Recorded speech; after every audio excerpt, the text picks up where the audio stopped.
انس رضی اللہ عنہ نے بیان کیا کہ ابو ذر رضی اللہ عنہ بیان کرتے تھے کہ نبی کریم صلی اللہ علیہ وسلم نے فرمایا، میرے گھر کی چھت کھولی گئی، میرا قیام ان دنوں مکہ میں تھا۔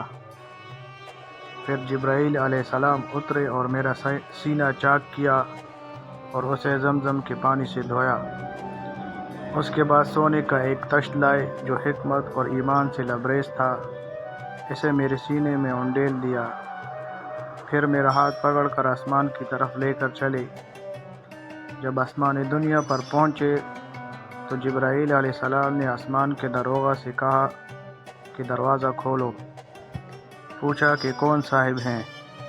انہوں نے جواب دیا کہ میں جبرائیل۔ پھر پوچھا کہ آپ کے ساتھ کوئی اور بھی ہے؟ جواب دیا کہ میرے ساتھ محمد صلی اللہ علیہ وسلم ہیں۔ پوچھا کہ انہیں لانے کے لیے آپ کو بھیجا گیا؟ جواب دیا کہ ہاں۔ اب دروازہ کھولا۔ جب ہم آسمان پر پہنچے تو وہاں ایک بزرگ سے ملاقات ہوئی۔ کچھ انسانی روحیں ان کے دائیں طرف تھی اور کچھ بائیں طرف۔ جب وہ دائیں طرف دیکھتے تو ہنس دیتے اور جب بائیں طرف دیکھتے تو رو پڑتے۔ انہوں نے کہا، خوش آمدید نیک نبی، نیک بیٹے۔ میں نے پوچھا، جبرائیل یہ صاحب کون بزرگ ہیں؟ تو انہوں نے بتایا کہ یہ آدم علیہ السلام ہیں اور یہ انسانی روحیں ان کے دائیں اور بائیں طرف تھی۔ ان کی اولاد بنی آدم کی روحیں تھیں۔ ان کی جو دائیں طرف تھی وہ جنتی تھی اور جو بائیں طرف تھی وہ دوزخی تھی۔ اس لیے جب وہ دائیں طرف دیکھتے تو مسکراتے اور جب بائیں طرف دیکھتے تو روتے تھے۔ اور پھر جبرائیل علیہ السلام مجھے اوپر لے کر چڑھے اور دوسرے آسمان پر آئے۔ اس آسمان کے داروغہ سے بھی انہوں نے کہا کہ دروازہ کھولو۔ انہوں نے بھی اسی طرح کے سوالات کیے جو پہلے آسمان پر ہو چکے تھے۔ پھر دروازہ کھولا۔ انس رضی اللہ عنہ نے بیان کیا کہ ابو ذر رضی اللہ عنہ نے تفصیل سے بتایا کہ حضرت صلی اللہ علیہ وسلم نے مختلف آسمانوں پر ادریس، موسیٰ، عیسیٰ اور ابراہیم علیہ السلام کو پایا، لیکن انہوں نے ان انبیاء کرام کے مقامات کی کوئی تخصیص نہیں کی۔ صرف اتنا کہا کہ حضرت صلی اللہ علیہ وسلم نے آدم علیہ السلام کو آسمان دنیا پر یعنی پہلے آسمان پر پایا اور ابراہیم علیہ السلام کو چھٹے پر، اور حضرت انس رضی اللہ عنہ نے بیان کیا کہ پھر جب جبرائیل علیہ السلام ادریس علیہ السلام کے پاس سے گزرے تو انہوں نے کہا، خوش آمدید نیک نبی، نیک بھائی۔ میں نے پوچھا کہ یہ کون صاحب ہیں؟ جبرائیل علیہ السلام نے بتایا کہ یہ ادریس علیہ السلام ہیں۔ پھر فرمایا، میں عیسیٰ علیہ السلام کے پاس سے گزرا۔ انہوں نے بھی کہا، خوش آمدید نیک نبی، نیک بھائی۔ میں نے پوچھا، یہ صاحب کون ہیں؟ تو بتایا کہ یہ عیسیٰ علیہ السلام ہیں۔ پھر ابراہیم علیہ السلام کے پاس سے گزرا تو انہوں نے فرمایا کہ خوش آمدید نیک نبی اور نیک بیٹے۔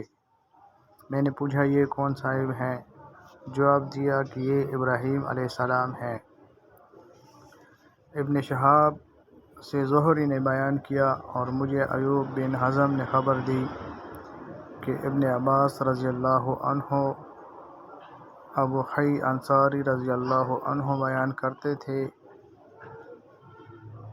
کہ نبی کریم صلی اللہ علیہ وسلم نے فرمایا، پھر مجھے اوپر لے کر چڑھے اور میں اتنے بلند مقام پر پہنچ گیا جہاں سے قلم کے لکھنے کی آواز صاف سننے لگی تھی۔ ابو بکر بن حزم نے بیان کیا اور انس بن مالک رضی اللہ عنہ نے بیان کیا کہ نبی کریم صلی اللہ علیہ وسلم نے فرمایا، پھر اللہ تعالیٰ نے 50 وقت کی نمازیں مجھ پر فرض کی۔ میں اس فریضے کے ساتھ واپس ہوا اور جب موسیٰ علیہ السلام کے پاس سے گزرا تو انہوں نے پوچھا کہ آپ کی امت پر کیا چیز فرض کی گئی ہے؟ میں نے جواب دیا کہ 50 وقت کی نمازیں ان پر فرض ہوئی ہیں۔ انہوں نے کہا کہ آپ اپنے رب کے پاس واپس جائیں، کیونکہ آپ کی امت میں اتنی نمازوں کی طاقت نہیں ہے۔ چنانچہ میں واپس ہوا اور رب العالمین کے دربار میں مراجعت کی۔ اس کے نتیجے میں اس کا ایک حصہ کم کر دیا گیا۔ پھر میں موسیٰ علیہ السلام کے پاس آیا اور اس مرتبہ بھی انہوں نے کہا کہ اپنے رب سے پھر مراجعت کریں۔ پھر انہوں نے اپنی تفصیلات کا ذکر کیا کہ رب العالمین نے ایک حصے کی پھر کمی کر دی۔ پھر میں موسیٰ علیہ السلام کے پاس آیا اور انہیں خبر کی۔ انہوں نے کہا کہ اپنے رب سے مراجعت کریں، کیونکہ آپ کی امت میں اس کی بھی طاقت نہیں ہے۔ پھر میں واپس ہوا اور اپنے رب سے مراجعت کی۔ اللہ تعالیٰ نے اس مرتبہ فرما دیا کہ نمازیں 5 وقت کی کر دی گئی ہیں اور ثواب 50 نمازوں کا ہی باقی رکھا گیا ہے۔ ہمارا قول بدلہ نہیں کرتا۔ پھر میں موسیٰ علیہ السلام کے پاس آیا تو انہوں نے بھی اسی پر زور دیا کہ اپنے رب سے آپ کو پھر مراجعت کرنی چاہیے، لیکن میں نے کہا مجھے اللہ پاک سے بار بار درخواست کرتے ہوئے اب شرم آتی ہے۔ پھر جبرائیل علیہ السلام مجھے لے کر آگے بڑھے اور سدرۃ المنتہا کے پاس لائے، جہاں مختلف قسم کے رنگ نظر آئے جنہوں نے اس درخت کو چھپا رکھا تھا۔ میں نہیں جانتا تھا کہ وہ کیا تھے۔